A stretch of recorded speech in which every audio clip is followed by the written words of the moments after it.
All right, another Saturday. Gonna do some more work on the old girl. Did a little bit of work during the week. As you can see, I got the seats out of it. So it was balmy -5 last night. It's about 1 degree right now, but it's not gonna stop me from working on the truck. So I got the seats out, did a lot more bleaching. There was even mouse nests in these little compartments here. So I washed all that out of there. You can see it's rusty on the ceiling, but not as bad as I thought it was going to be. Definitely some rust in there. A lot easier access now that I got the seats out. So I'm going to blast all of that today, clean this up, and then prime it. We've definitely got some patching to do. See a little bit of the sky through there, but I don't think it's something I can't repair. Definitely rusty though. So gonna keep working on that. I'm gonna try something new today. Rather than get silica poisoning, I'm gonna go with walnut shells, a little safer. I didn't want to have silica dust all throughout the cab, so we're gonna work on that. And then I'm gonna take the air conditioner condenser off and do a little work on the roof here today. Be nice to seal it up, seal all those holes before winter so we don't get any more water in there. So that's the plan. Let's get started. So on these old 359s, it's kind of a straight column, but they actually do have tilt steering, I guess you could say. So it's quite simple. You just take this guy out, open that up, and then this whole column tilts down. And then it allows you to get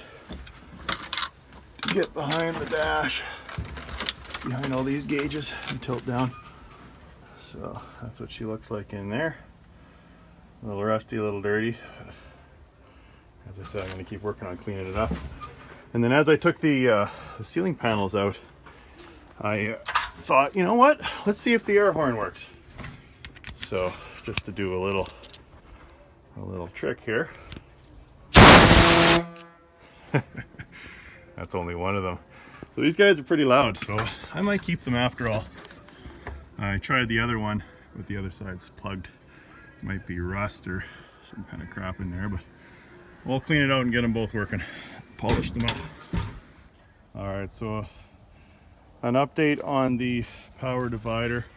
I'm going to take the suggestions made by just about everybody. I think all but one said the teeth aren't going to grow back and it's not going to get any better, and I tend to agree. So while she's on jack stands, I'll have to borrow or buy an engine hoist and unbolt the divider and obviously drop the drive shaft and pull it out of there.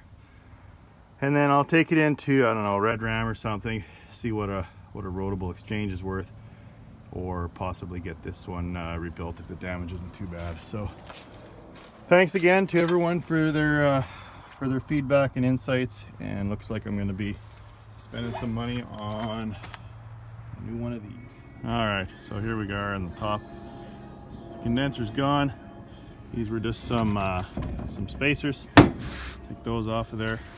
As you can see, this is probably the original air horn mount, I'm guessing. Some pretty bad corrosion on this side, and then yeah, this one's really bad. But I'm gonna try and patch it up with some fiberglass matting to at least close it up and try and get by. As I mentioned, I'm gonna try and build a shop eventually, and then rip the band-aid off and tear off this old roof cap, grind off all these huck bolts on the inside, and then put on a new fiberglass cap. But for now, this is gonna have to work, and we're just gonna make her work so we can get her roadworthy for next year. All right, so we got a little sunroof there, and then I've been taking off the clearance lights, and that's why more holes. A little bit of rust. They can't be cleaned up though. Yeah, have to get this all off of here and clean it up real nice. We'll have to prime and paint it. Can't leave it like that. No wonder there was water in the cab. All right, so taking off all the lights. Got some sunroofs there. Gonna start cleaning this up.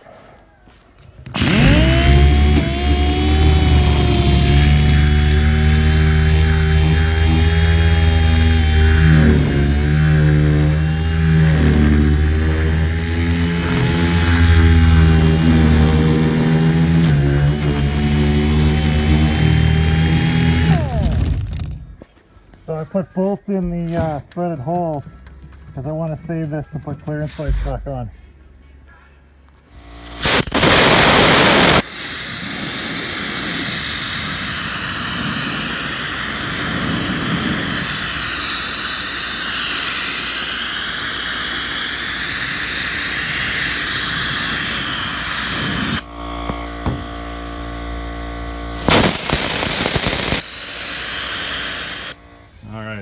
It's a nutty Saturday. Nice thing is I'll be able to I think recapture a lot of this. So walnut shells, they don't work quite as good as sand, but the one benefit is you don't die. So I'll keep using that, and it's starting to clean up. It doesn't have the mass of sand, so it takes a little longer when you're trying to clean up the material, but I mean, it does the job. And again, it's a hell of a lot safer, unless of course you have a nut allergy. But we're making progress here. Alright, so I took all the screws off. Let's take the visor off. Oh, great. More sunroofs. Boy, oh boy. It's making me want to more and more put that new cap on. But we got to make do with what we got, so just have to patch that up. A lot of patching to do today. Alright, so trying to do some patching up here. And again, I've made the point that I'm by no means a body man, but we're trying our best here.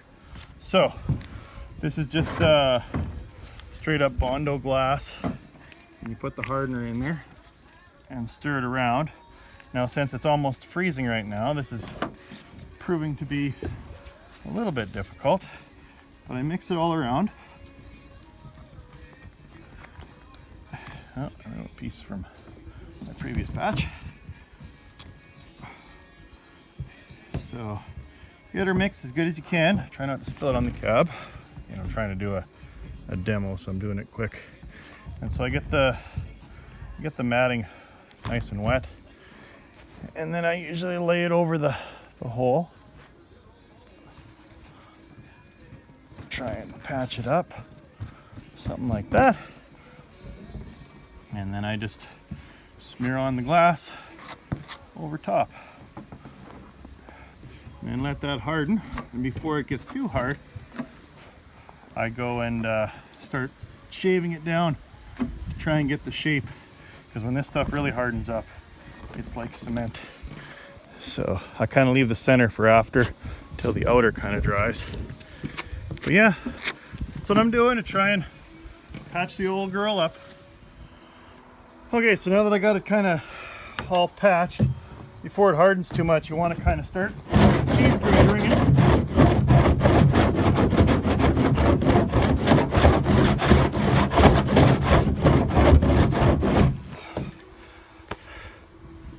Try and get it as level as possible, and then I'll probably do another thin layer and then a final layer of Bondo. But as you can see, she's getting patched right up. So there's the inside. I've got some anti-rust paint that I'm going to put on there, or anti-rust primer, so it actually adheres to the rust and then kind of converts it and preps it and gets it ready for paint. So I'm probably going to put that fancy stainless steel piece over that and then get my new interior. So we worked pretty hard on that today, and then I'll show you what I did with the front. It's still hardening, but I just finished doing the patch job on the front as well. So I'll cheese grater that and then we'll probably call it a night, but at least when it rains, it's hopefully not going to get wet inside the cab anymore. So little by little.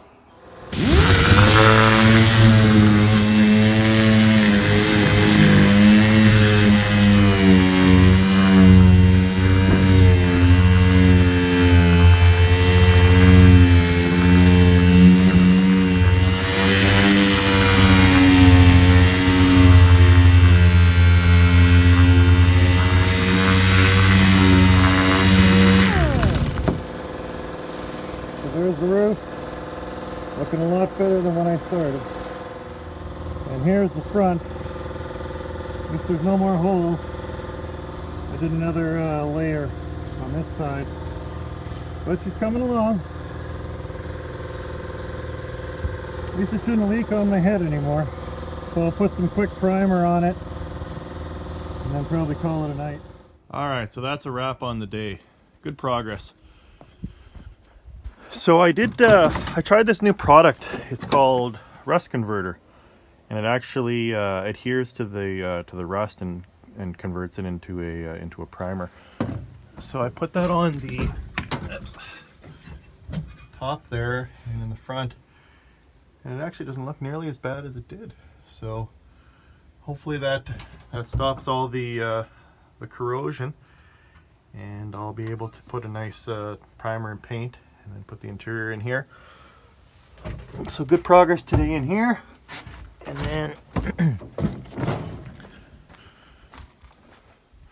outside I just put some quick primer over top of the fiberglass, just to keep the moisture out. Don't know if I'll be able to finish it before spring, but at least I plugged all the holes so there'll be no more water in the cab. So yeah, really good day, little by little.